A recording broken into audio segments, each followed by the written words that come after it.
Enchanté. Hello lovelies, I'm Angela and this is Parisienne Farmgirl. Bienvenue, welcome to the channel. Today we're looking back at 10 ways that I stay sane and organized, and this is perfect timing because I've had to make an unexpected trip out of town. So it's a perfect excuse for me to look back at a video that was very, very popular. I think if you've never seen it before, today you're gonna find some tips that are gonna be really helpful for you. Now I promised you an 11th way, and that way is so important, especially if you have children or if you're a homemaker. That is to keep at least one extra meal in the freezer ready to go. Now I know some of you are totally on top of it and you have tons of extra meals. Thank goodness I have one. So my family can pull that out of the freezer while I'm making this unexpected trip. They will have a nice hot home-cooked meal. I don't have to worry about them while I'm gone. So have an extra meal ready to go because life is always gonna throw you a curveball. Your schedule isn't always going to go as planned, and it's a wonderful way that you can be a little bit more prepared. Now, before I share with you my 10 ways, we need to say thank you to today's sponsor. Thank you so much to Birch for sponsoring today's video. They are a longtime sponsor of the channel, and I'm happy to share with you that they are having a limited time President's Day sale. So you can get 25% off your Birch mattress and 2 free Eco Rest pillows. Now, what I love about these mattresses is that there's no harmful off-gassing. I love that. They are green gold certified, which means they are made without harmful polyurethane, solvents, and formaldehyde. There are no pollutants. Instead, they're made with organic and natural materials like sheep's wool, for example. The great thing about sheep's wool is it keeps you warm in the winter, it keeps you cool in the summer, and that's what you experience with your Birch mattress. They are having a limited time President's Day sale, so you can get 25% off your Birch mattress and 2 free Eco Rest pillows. I sleep so comfortably, I have for years. They offer a 100-night sleep trial and a 25-year warranty, which is just incredible. They will deliver it right to your home. They're easy peasy to set up, but if you need help, they can help you with that as well. So check the link in this video description to enjoy 25% off for their limited time President's Day sale and get 2 free Eco Rest pillows. Now, before we get started, there's something else I want you to know. Did you know that only a very, very, very, very tiny percentage of people that watch YouTube videos actually end up subscribing to that channel? I'd like you to help me on my quest to hit 100,000 subscribers on this channel. I want you to subscribe and give it a try for, I don't know, 4 to 6 weeks. See if the content on this channel adds beauty and inspiration to your life. And if you have ways that you stay sane and organized, leave a comment in the comments down below. I would love to hear some tips from you. I know a lot of you probably have some really good ideas on how to keep a peaceful pace in your life. And now, without any further ado, here's 10 ways that I stay sane and organized. Enchanté.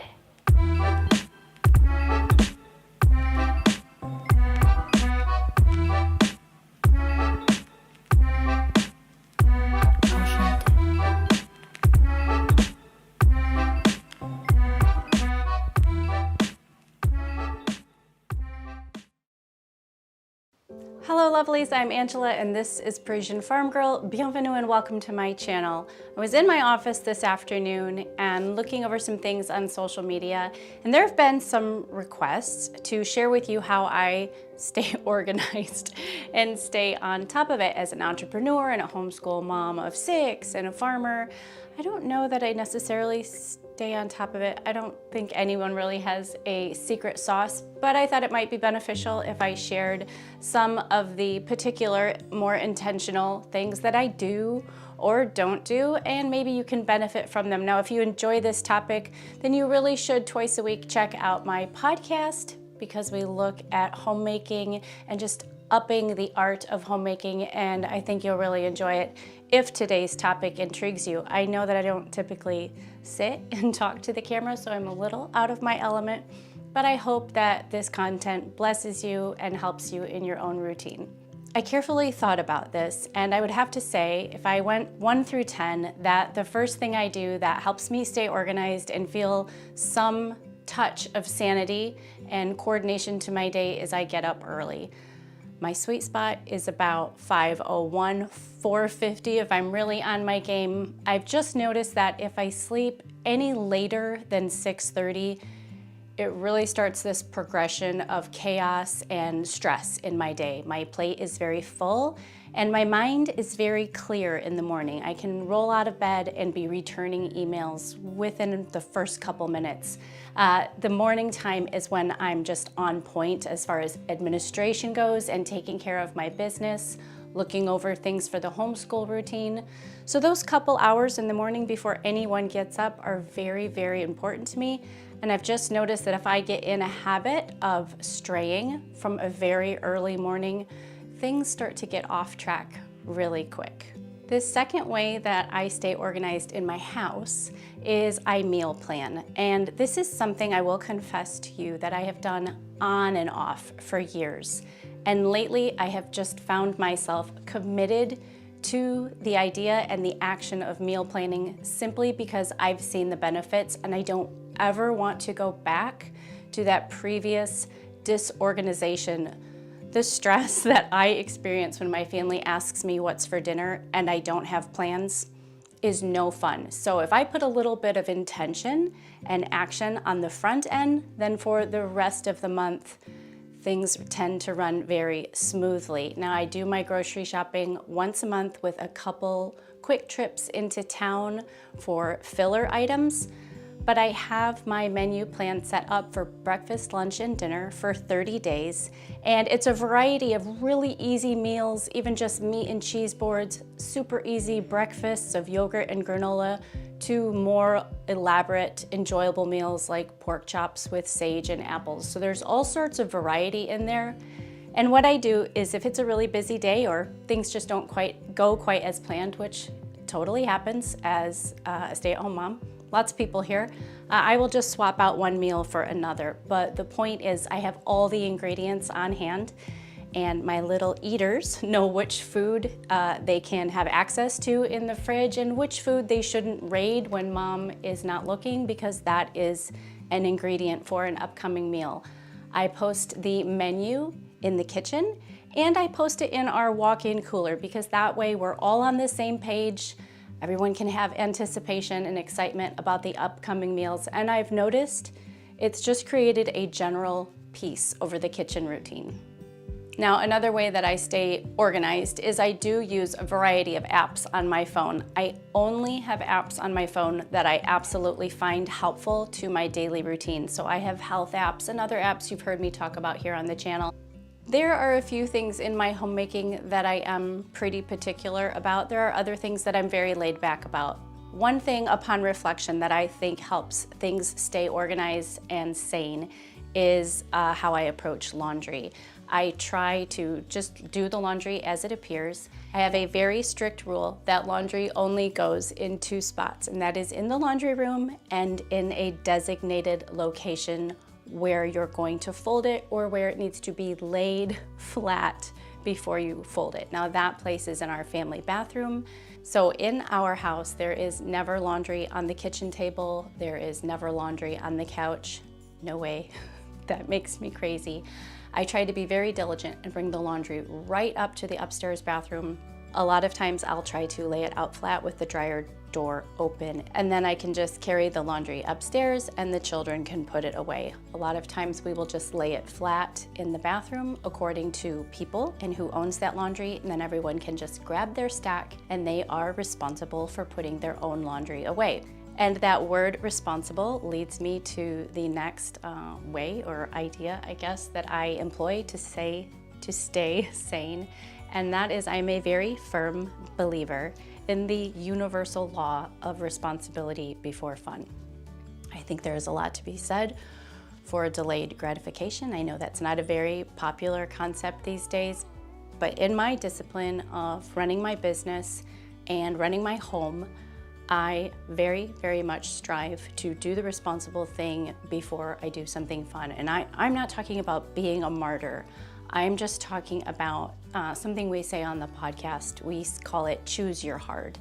There are going to be hard pockets in your day. And if you intentionally choose your hard, for example, doing responsibility before fun, a lot of times that benefit will show up then when it comes time to have fun. When you put in the hard work up front, there's more time for fun. There are less emergencies that pop up that take away from fun. This is something I very much believe in for myself. So the next concept would be that I also believe in this for everyone, especially my children. So I use chore charts for my children. This is not a big, extensive, hairy, scary routine. It's just some clipboards in the laundry room where they have a Monday through Friday list of things they need to do every day, just basic responsibilities. These range from very simple, easy things for the little children, like brushing their teeth and making their bed, and more household task reminders for the big kids. Everyone has a couple things that they must do at least once a week, and it all helps to the flow of the house, and hopefully I'm doing my best to raise responsible people that will put responsibility before fun when they leave this house someday. But they can take their time on that. Also in the laundry room, which I guess this is my next idea, is I keep a very large family calendar. There are 8 of us. We have driver's ed, we have YouTube recordings and podcast recordings and farm chores and trips to town. We live about 40 minutes from a bigger town where there's more resources. So those trips have to be planned and fit into our week. So I keep a very large family calendar in the lunchroom, and I think that makes a really big difference. You'll see with a lot of these things that I'm listing, I'm a very visual person. I like to have things out and in front of me so I can stay on track. Now, a little bit ago, I mentioned apps, and like I said, I only keep apps on my phone that are useful. So this next idea, just as I was considering this for you, was I'm not big into wasting time. And when it comes to our phones and social media, I think there is so much wasted time. When I look at life, there's so much life to live. I do not want to live my life on my phone. So I'm not a big scroller. I don't hop on social media platforms and just scroll and scroll to find out what people had for dinner or what's going on in their life. I try to keep in close contact with my pocket of friends. I do enjoy Instagram for visual artistic inspiration, but I usually only sit and do that with a glass of wine or a cup of coffee, maybe twice a week, and it's a designated time. I've done my responsibilities first. I am not one to get my news from social media. I do that with intentionality. I go to news sources, I read the article that I'm interested in, and then I get off. I don't scroll. I think that somewhere out there that has to make a difference in how I have time to do what I do. Okay, second to the last thing, and I've done enough videos on this that you can probably guess it, is I make my bed. Ironically, that is the theme of our podcast this season, but I try to make my bed every single morning. I will confess to you that sometimes it doesn't get done till 10 or 11, but the idea is then there is sanity and order.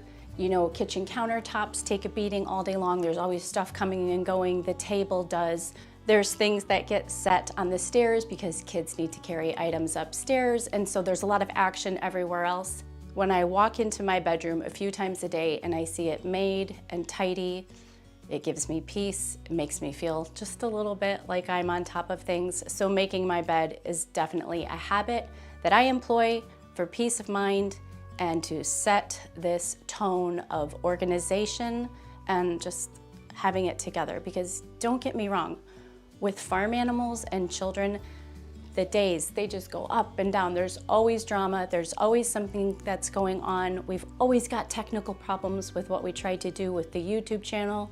For goodness sake, I've got the podcast, I publish a quarterly magazine. There's always something happening. So when I do those intentional things, it ends up blessing my brain later on. I have that sanity every time I walk into my bedroom. And last but not least, this is kind of a a funny confession. I don't think I've ever mentioned this before. I am addicted to spreadsheets. I have a spreadsheet for just about everything. I use Google Sheets for homeschool, for this YouTube schedule, for my podcast, for my magazine, for our homeschool, for each individual student, for my menu, for my shopping lists, for my quarterly to-do lists around the property. I have a spreadsheet for everything. I print them, I have them on my desk, I have them in a notebook, I have them on my computer, I share them with assistants and people that help me, I share them with my husband, I share the school ones with the children. It's a great form of communication, helps people get on the same page. It actually helps me get on the same page with my brain because I always have a lot going in my brain, and the spreadsheets, I have to confess, they are probably the biggest thing I do to help me keep organized. Now I have to use them, but when I can dump all those thoughts on a piece of paper, put them in order, it clears up my mind. You know, it creates mental space for creativity, for being kind and affectionate. There's nothing worse than snapping at your family because your brain is just so cluttered. So anyways, this is a little bit of a different video. I hope that it was helpful. Maybe it gave you some ideas, maybe just one or two things that you'd like to start to do in your own life. Maybe you just need to call it. Maybe you need a lot more organization, or maybe you're just amazing and I should be watching your video on how to stay organized. Thank you so much for joining me today. If you'd like a little bit more on this backstory on why I'm gone for the weekend, be sure, always read the blog posts that go with these YouTube videos. You can do that right here. Watch another video up here like I requested. Make sure you've subscribed. See if the channel brings some goodness into your life just for a few weeks. See what you think, and I will see you all again very soon. A bientôt.